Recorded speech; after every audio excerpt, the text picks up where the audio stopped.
Assalamualaikum warahmatullahi wabarakatuh.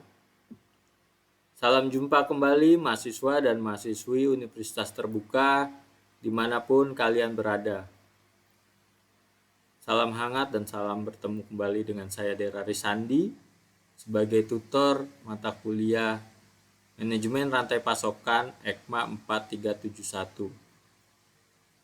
Salam bahagia karena kita telah sampai di sesi ke-6 kali ini, di mana pada sesi ke-6 kali ini kita akan membahas mengenai supply chain risk management dan supply chain disruption, di mana pada supply chain risk management resiko itu dibedakan menjadi dua jenis, yaitu resiko yang bersifat positif dan resiko yang bersifat negatif. Di mana resiko positif yaitu perusahaan mendapatkan keuntungan dan resiko yang negatif yaitu perusahaan mengalami kehilangan loss keuntungan.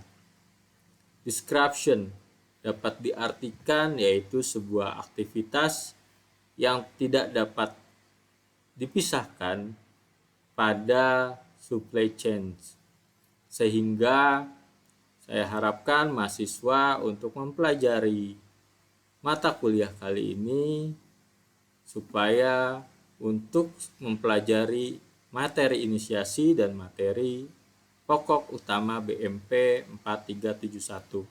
Saya harapkan kalian dapat lancar mengikuti tutorial ini, mendapatkan hasil yang maksimal. Sukses selalu untuk kalian. Wassalamualaikum warahmatullahi wabarakatuh.